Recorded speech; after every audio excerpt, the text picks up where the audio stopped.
Cheers. So I'm Joule Adler. I'm Dr. Joule Adler. I don't think of myself as a doctor on the stage. I know we've been talking about epidemics that have to do with life or death, but what's even more important than that is penis size, right? Okay, so this is the epidemic of not so massive proportions. So, first of all, it was really hard to find pictures that were appropriate for this talk because I was inputting the words penis, size, treatment, etc. Let your imagination run wild. I ended up with a lot of turtles, actually. Established fact that nobody has to debate, penis size is, or genitalia size, I should say, gender appropriate, is important to the owner, right? And when size is at stake, people can get quite emotional when it's threatened, even more so when shrinkage is an issue. So they're quick to blame things that could affect their size, like cold water or anxiety. I think George Costanza is a great example of that. Things affecting genitalia size have been a deep-seated fear throughout history and across the globe. For example, in the Middle Ages, there were stories about witches actually affecting penis size. In Africa, they would blame witchcraft. And in Southeast Asia, there's a syndrome called Koro. I know, it's a cute turtle. So Koro is thought to be derived from the Malaysian word for turtle head, which is Kuro. And it's not that your penis gets a penchant for vegetation and looks really cute and slow. It's that it actually retracts into the body.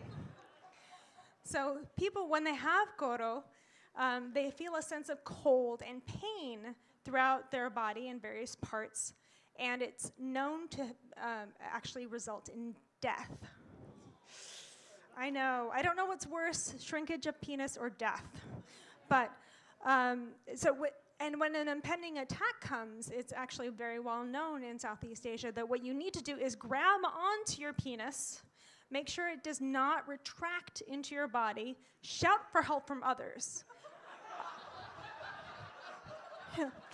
Others will come running, and they will help you by also grabbing onto your penis, vigorously massaging the area as well as other genital regions.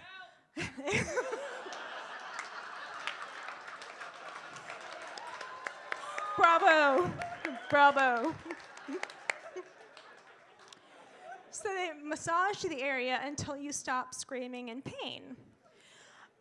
There's also a medicinal drink that you can have that is made from deer horn, bamboo shoots, palm fronds, and alcohol. Science. Booze science, yes. And it's also known in Southeast Asia that to avoid this, you can actually have prophylaxis via avoiding melons or any food that shrinks in size when you cook it. You also avoid tortoises, because if a tortoise looks at you and then retracts its head, it means that you're next. And yeah. And you will die. Yeah. Or you can also have a moderate consumption of alcohol, because Koro does not happen if you use alcohol in moderate doses. Cheers. Science. Yes. So when I say Southeast Asia, what do I mean? So this is actually a map, and it's a map not of where Koro has been found, but it's where Koro has different names. So you can see it goes from China, where it's called Shukyang, and that's actually the first written mention of a syndrome like this. It was in 200 AD from the Eastern Han Dynasty physician Zhang Yangjing, I am not kidding, Zhang Jiangjing. He wrote a treatise on cold, pathogenic, and miscellaneous diseases. And you can find this on the Gutenberg project online if you can read Chinese. It's there. And Shukyang, which you can see in the green up there, is actually translates into lock up yang. And yang is a male element, and yin is a female element. Yang is health, yin is not so much health. So if you lock up your yang, you will die. And historically, in Western literature, it's first seen in about the 1800s. So we were a little slow to catch up on this. But the reason that I'm talking about this is that there was an epidemic. I know. Imagine a bunch of people with their, yeah, okay.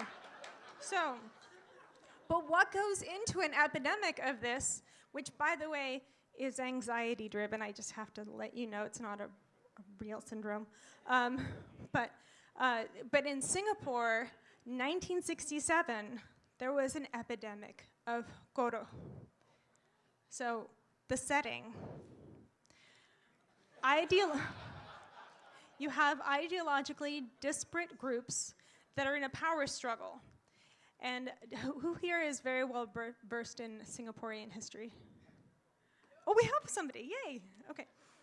So long story short, there's the ethnically Malay people, and then there's people of Singapore, which had a large Chinese, I'm gonna skip all that. There were race riots happening, or ethnic riots that were pretty severe. So you had two kind of opposing ethnic groups that were trying to have power over Singapore, and this is after Singapore got kicked out of Malaysia and getting independence from Britain, yada yada.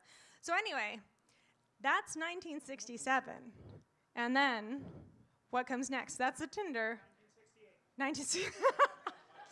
That was good, 1968. But before 1968 comes the match, fake news. So October 29th, 1967, newspaper reports that people eating pork from immunized pigs develop Koro. So imagine reading this in the newspaper. Penises are retracting, people are dying, and when they eat pork, what are you gonna do?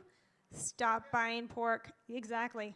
And who are the people that eat pork in Singapore?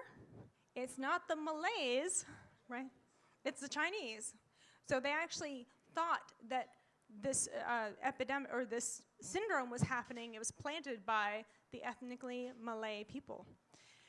By 2 days later, October 31st, newspaper reports that a pig dies from penile retraction after swine flu inoculation. I know. Is it true? I wasn't there, but so you have essentially this ethnic clash, and then fake news, and then I edited this slide as much as possible so that you wouldn't see the sensitive parts, but just know that the sensitive parts are in that device up there.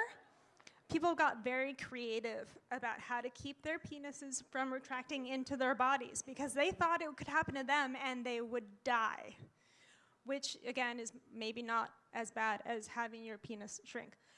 So ingenious penis traps were created.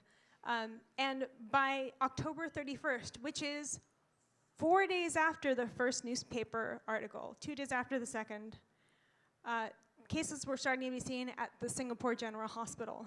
And just 3 days later, it was up to 100 people a day presenting to this one hospital, saying that they were afraid of Koro. And there's a bunch of stories and anecdotes that I won't go into here.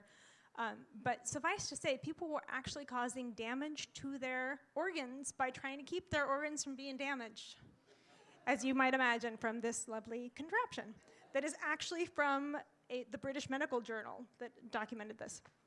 And also, many people went to healers, so it's more than just 100 people a day. They went to healers that gave them traditional things like alcoholic deer horn, etc.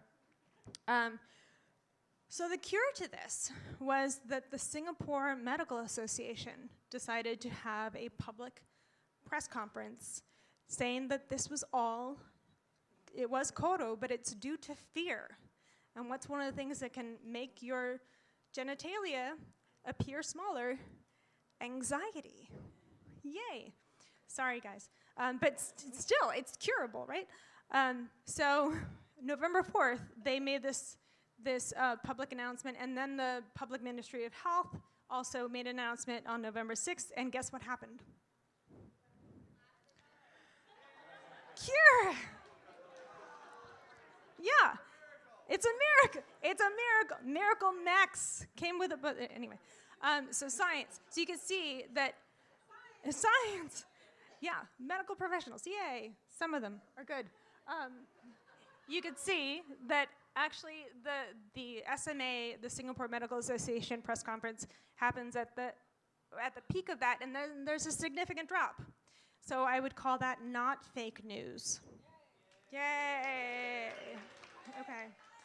So is this a current day concern? Getting back to, there have been epidemics of Koro in other places, but not Singapore, because people remember the newspaper article. And I actually asked urologists at my hospital whether they ever have people come in complaining of genital shrinkage, and they said, yeah, actually. About 3 or 4 times a year, people come in, and they're concerned about it. So this is deeply rooted, that's a psychiatry joke, deeply rooted, in our consciousness. And then I asked them, well, are there things that can actually cause shrinkage on a more permanent basis? And they said, yes, there are. Maybe, possibly. So the next slide, if anyone's squeamish, just shut your eyes. Some of the things that can cause the actual retraction, the appearing retraction, is weight gain. So you can see, like, as you gain weight, it appears to shrink, but it's not a permanent thing. You just lose weight, it's all better. And there's a few other things like vascular disease, et cetera. But so if you think it's happening to you, go see a doctor, and they'll help you figure out what it is. So long story short,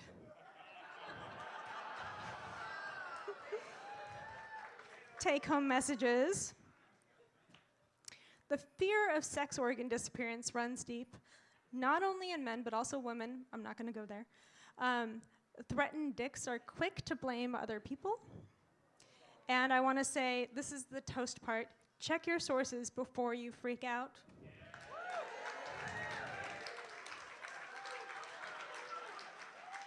Thank you.